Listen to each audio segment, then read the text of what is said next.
Yeah, Bruce, but I'm different. I don't have a self-worth problem. I mean, I'm pretty confident. I'm successful in my business and I'm a good dad, and it's not a value self-worth issue. I hear this a lot from my guys, but what happens is in our marriage, there's deep issues that we're not even aware of that are keeping our marriage from thriving. It's attachment and self-worth. It's part of our month-long podcast series on attachment styles. Welcome back to the Secure Husband Podcast. Bruce Abbott, certified professional coach and founder of SecureHusband.com. If you're struggling in your marriage, you never feel enough for your wife, you're lonely, you're starving for affection, intimacy, connection. And when we look in the mirror, we see a confident man. We see someone who's attractive, put together, successful. No. It's not a self-worth issue, Bruce. Well, this may be a little eye-opening for you today. I want to start with a typical story of my coaching guys. Smart, successful, good-hearted, usually married for quite a while, parent, usually, got a couple of kids, good job, people at work respect him, friends, they say he's a solid guy, he looks confident, not the kind of guy that you would look at and say that man struggles with self-worth. And I can tell you that from personal experience. I used to work in media. I felt pretty cocky and confident until I realized what was truly going on deep inside that I had no idea was happening. Deep on the inside, everything that we do in our marriage, from the arguing and overperforming, to walking on eggshells, to people-pleasing, to withdrawing, to getting angry, all of the things that we've been talking about lately in these podcasts come from this one deep hidden belief that I'm not enough unless I'm approved, wanted, or needed by her. I didn't know that was running my marriage. I thought I was a good husband. I didn't cheat on my wife. I was there every single day. I was loyal. I took care of the kids. I worked my job. I took care of the things around the house. I was a good husband. I had no idea that a lot of this was from self-worth. I didn't realize there was even a worth issue. And I think that's why I cover this so much in the podcasts. Inner child, all of these deep inner areas, because I missed it. Most of the guys that I coach tend to gloss over it. I know there's many men who don't do that inner work. They miss this. And it's not because they're clueless or defiant about it. It's just that this wound is invisible for those who are carrying it. If you seem confident, but you physiologically flood when she gets triggered, if she gets angry, she withdraws, you act strong on the outside, but inside you spiral, especially if she feels disappointed in you. You're the guy who helps everyone, but you feel empty when no one helps you. You do the right things. There's so many different ways that this manifests. It's not just in our marriage. You take responsibility for things when they're not yours. You have a hard time saying no. You apologize for things even if you didn't do anything wrong. You feel guilty relaxing if your wife is working hard. You try to fix your wife's emotions because you don't feel safe unless she's calm. She's distant, irritated, overwhelmed. You can't shake that feeling that love's something that you earn. All of this is deep inside. Deep, deep, deep. Most men think that just by being caring and thoughtful and being a good man and sensitive and loyal is what it takes. Those certainly are important traits to bring to a marriage. It's a wound, and you don't understand what's happening deep inside. You don't discover this wound because you feel bad about yourself. You discover it because how hard you work to feel enough. You are trying to earn affection, connection, respect, love, whatever it is. I was pretty confident. But what I didn't understand is this story that was inside of me that was so buried, it wrote the rules for my marriage. It was the measurement of my worth, even way before I met my wife. It's this invisible thing that's running the show. I didn't feel unworthy. I just felt confused, rejected, misunderstood, anxious, over-responsible. The worth issue hides behind the behaviors. You don't consciously look in the mirror and say, I don't think I matter. But your behaviors reflect that. So you walk around explaining and rescuing and proving and people-pleasing and fixing and apologizing and scanning for her disapproval. See, that's not confidence. That's a wound bubbling to the surface. Because what you think is happening is, well, I'm just trying to make sure everything's okay. I care deeply. I love my wife. I'm that kind of guy. I'm wired to fix. Yeah, I try to avoid conflict. But what's really happening is I don't know that I'm enough unless other people reflect it to me. And this is the foundation of where the anxious attachment or preoccupied attachment tendency comes from. You don't feel consciously unworthy, but you feel like you're constantly at risk of losing your worth. So you hustle for it and negotiate for it and try to earn it and perform for it and chase it and prove it. That's not self-love. And that's not love for your partner.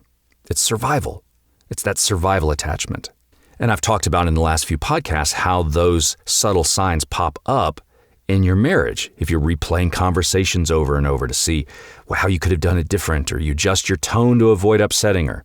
You apologize for breathing when she's stressed. You think conflict equals rejection, that I failed, that you feel responsible for other people's emotions. Reassurance seeking, trouble expressing your needs, reading her silence. You're scanning the room. You feel safe only when she's happy with you. That's not really insecurity. It's identity anchored outside of yourself. You've transferred your worth to someone else.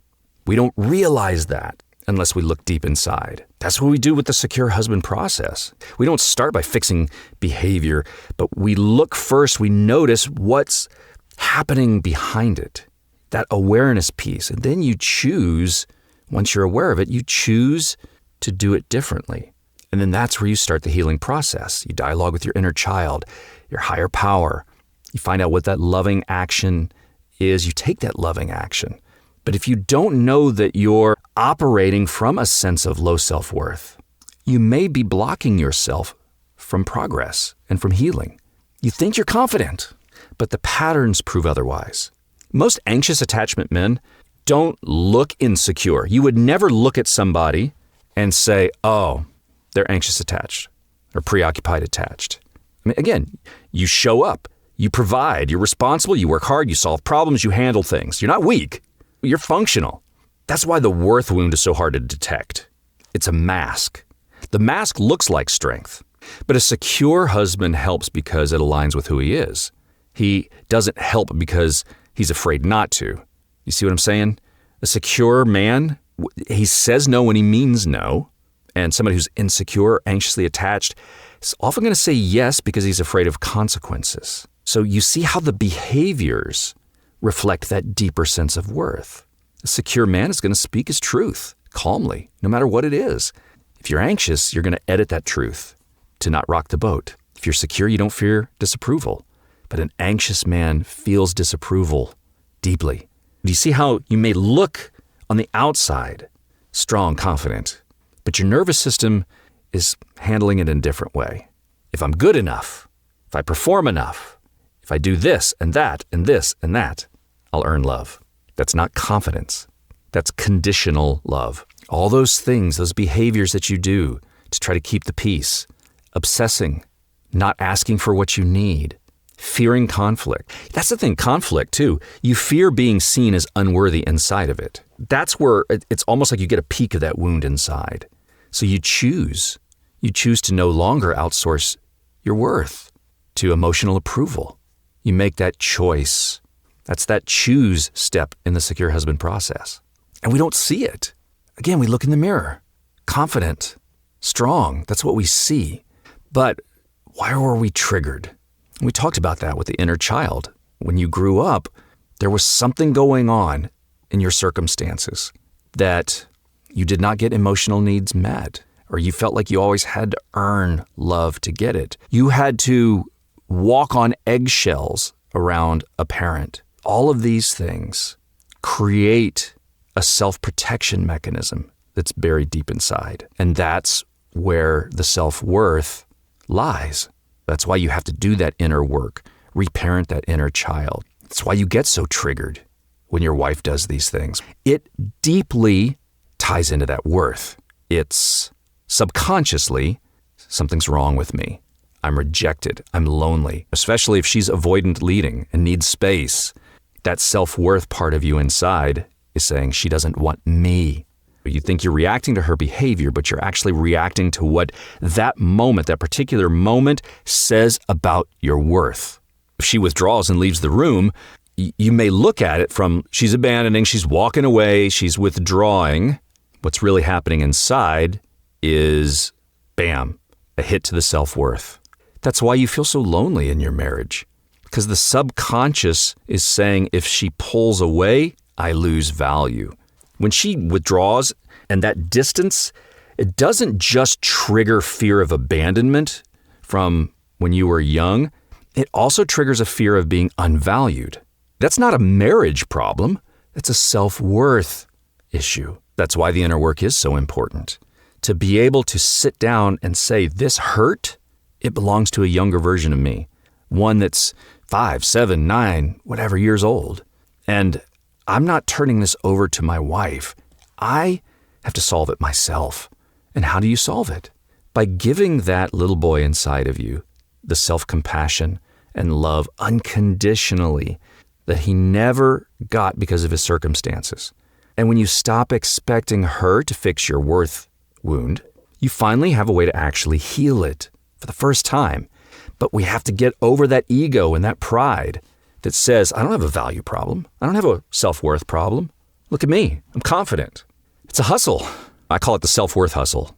It's how you're performing and you're proving and you're over-functioning to earn love, because you may feel confident, you may feel strong, also are feeling lonely, also are feeling disconnected from their partner.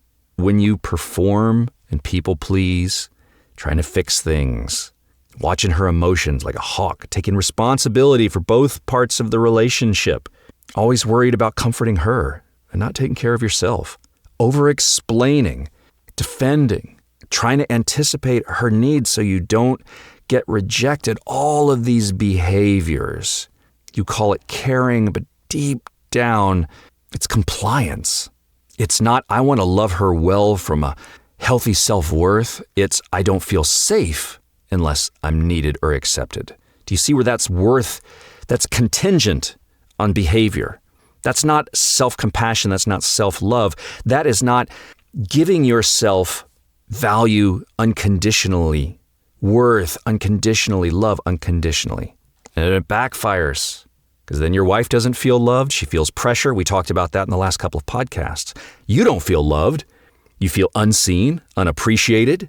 Both of you are emotionally starving. She needs space. You need validation. Both of you are coming from the same core issue.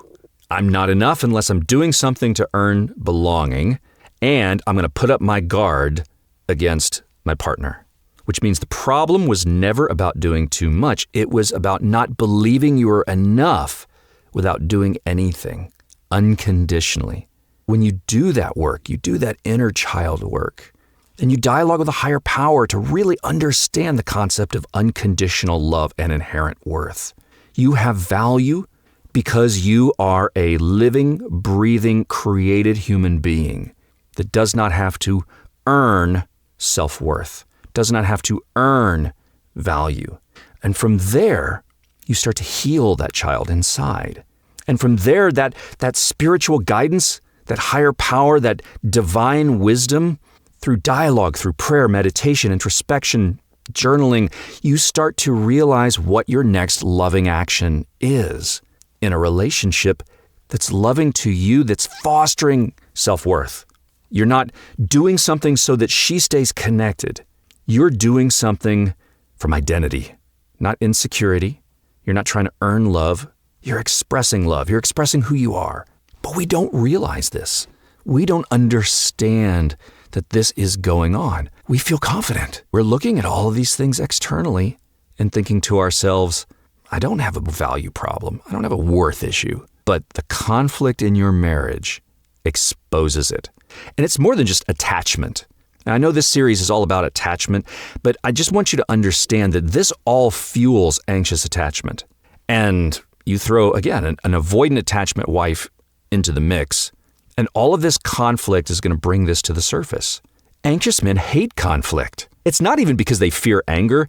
It's because they fear judgment. It's not the disagreement. It's not the argument itself or the issue itself, whether it's money or whatever. It's that fear of your worth collapsing. That's why you over-apologize and try to explain yourself excessively and avoid whole conversations entirely, or you back down too quickly when there is a conversation. You do all of these things. You're not trying to prevent conflict itself. You're trying to prevent the conflict for showing evidence that you are unworthy. So it's not the conflict. It's the wound being exposed.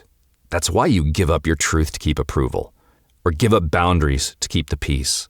Struggle with self-respect to avoid being unloved. When that shows up in your marriage, you're abandoning your self-worth. And that's where it's so important to soothe your nervous system, especially in conflict. To be able to be aware, to notice, to reparent, take that loving action, and then look back, evaluate it. Did I protect connection in a conflict at the cost of my self-respect? If the answer is yes, then again, this is not being a good husband and operating out of love. It's a fear of worthlessness. This invisible worth story running your marriage. It's why your behaviors prove your worth wound more than this idea of confidence does. That's why reassurance never works. It never really fulfills you. If you don't believe that you're enough, deep down subconsciously, no amount of someone telling you that you are will ever feel like it counts. That's why you hear compliments, but you don't fully receive them. Maybe you get appreciation, but you still feel unseen. I used to have this happen to me quite a bit. I would hear a compliment, but in my mind, it would be like, yeah, but, I didn't really feel like I earned it. See, you get reassurance, but it never lasts because it's external. Because the reassurance doesn't stick because you don't own your worth. You're just having it externally validated from other people and their approval. And that always feels unstable, and it's not lasting. That's why you approach your marriage with this idea of, I just need her to tell me that we're okay. What's actually happening right there is I need her to tell me that I am okay. It's not a connection. That's dependency. You're not asking for comfort. You're asking for your identity to be regulated. Reassurance doesn't fix low worth. Pauses it for a moment, feels good for about 5 minutes, but then you need more. You need more clarity, more validation, more closeness, more emotional feedback, more we're good moments. The relief doesn't settle deep inside of you. It's like it evaporates, like it's off your skin. And the question that's still deep down inside of you is, am I enough without someone telling me that I am? That's why we always start with awareness. This idea of I need her words to feel secure and validated. When you notice that, you can choose, I'm going to learn how to anchor myself even when no one is affirming me. If you're subconsciously thinking, tell me, wife, that I matter, you just bring awareness to that, bring curiosity. What's happening here? And then you make a choice. Let me sit with this part of me that believes that I don't matter, and let me heal that. And instead of repeating that cycle of reassurance and then relief and then doubt and then you need more reassurance, you choose to interrupt the pattern. But you choose to interrupt it internally, not externally. Nobody else is interrupting the pattern. The reassurance is kind of like a Band-Aid. Worth, healing that worth issue inside, that's where you're getting to the core. That's why the external stuff it feels superficial. We think we need it. We crave it. We're starving for it, but it's never enough.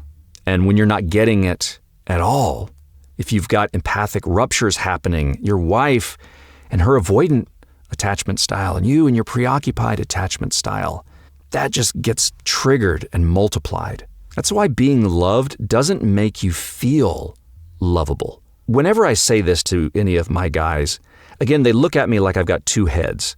You can be loved and still not feel lovable. I mean, you can be accepted and still not feel enough. And I think that goes back to why we can be married and still feel unchosen. I mean, we could be attractive and desirable physically, but still feel invisible emotionally. Being loved doesn't equate to believing that you're worthy of love. That's why it's just so fleeting. You don't absorb love in if you don't believe that you were worth loving before it ever came externally. It's all internal. And again, when you have trouble with compliments, even if she says, I love you, you start to question things. Well, I don't know, does she really mean it? If she really meant it, she would do this and this and this and this. She would touch me. She would hug me. She would say nice things to me. And if she does compliment you, you downplay it. And if she does give you affection, you question why she suddenly did, sometimes sabotaging the moment, sometimes sabotaging what you believed you wanted in the first place. Maybe she does reassure you, but it doesn't stick. Your self-worth is keeping you from receiving it. And it becomes a double-edged sword. Here's what you want, but you're not able to get it, and then when you do get it, it doesn't mean anything. That's all that deep wound inside. Remember, your worth didn't get damaged in your marriage. It was revealed in this marriage. That's the triggering, that inner child. That's where you have to go back, reparent. Stop trying to get your wife to fix a wound she didn't cause. Go back to the part of you that learned that love was something that you had to keep earning. And tell that little boy inside, hey, little guy, you don't have to perform for me. I'm not leaving you. You're already worth love and affection and attention. I'm not going anywhere. You don't have to prove your love to me. I love you unconditionally. You're reparenting that little boy inside. It's that younger version of you, still convinced that he has to prove his existence. That's who needs the love. That's how you heal and make progress. Because your worth is not proven by how agreeable you are. It's proven by how grounded you are. Self-love, self-compassion. You can stay connected without collapsing. Babe, your withdrawal, it's not a measure of my worth. I no longer have to earn love. I am love. I love myself. I bring love in a healthy, not selfish, not narcissistic way, but secure worth. It's not ego-driven. It's different. It's quiet, it's steady, it's deep, unshakable presence. That's why the secure husband process is so important. That's step one, that awareness, where you catch those moments when worth is being outsourced. Am I looking to her reaction to decide how I feel about me? And then you choose. You choose not to chase worth in this moment. You know what? I'm willing to feel discomfort right now instead of trying to earn value. And then you connect with that inner child. Find the younger part of you that was taught that you had to earn love. Let him talk. Let him be seen. Let him be loved. You become the source of safety, not your wife, not anyone else. And then connect to that higher power, divine guidance, that spiritual guidance that lets your identity root into something bigger than approval. Worth is not negotiated. It's created within you. And then you act from truth, not fear. You take loving action, loving to you, loving to your partner. Set a boundary. Speak directly. Pause and breathe instead of chasing. Your worth grows through behavior that's aligned with self-respect and integrity. And then you get to look back and evaluate and just say, hey, did I keep my worth in that loving action? Or did I hand it away? If you abandoned yourself, you don't shame yourself. I always say, no shame, no blame, no guilt. Just notice the pattern. Every repetition takes practice. Every repetition you make just weakens that old identity and strengthens that sense of inner love and peace and worth. Your worth was never, ever supposed to be earned. You learned it somewhere. You didn't wake up one day anxious. You didn't wake up needy or afraid. You did wake up one day aware of how to keep yourself safe. And then you grew up and you got married. And now you're aware that the marriage isn't the problem. Her withdrawal, not the problem. The attachment's really not the problem. Problem is that you've lived most of your life trying to earn what should have been freely given. You're not trying to be more confident. You're remembering who you were before you learned that you had to perform. That little boy, he was born worthy. And guess what? You, as a man, you still are. Worth is not created. It's kind of like energy. It's transferred, but it's never destroyed. You can always return back to self-worth. And when you stop trying to prove it or fix it or bargain for it or chase it or protect it, and you finally get to live from it, that's becoming the secure husband. It's not a man who needs others to make him feel valuable, but a man who brings value into every room when he walks into it because he knows he already has it. Deep inside, beyond the surface level, the deep sense of self-worth. Hey, I hope this podcast was helpful for you. This is fun, doing an entire month on attachment styles. I hope you're enjoying this podcast series. Subscribe if you don't already so you don't miss an episode. Share this with someone if you think they need to hear this. And give me a review. I'd really appreciate that. And if you need help getting unstuck, if you need help just managing this whole attachment dance, reach out at securehusband.com. Fill out that form for that free 30-minute consultation. Let's just have a conversation to see if there's any way I can help you get unstuck. That accountability. And I'll see you again on the next Secure Husband podcast. Thanks for listening.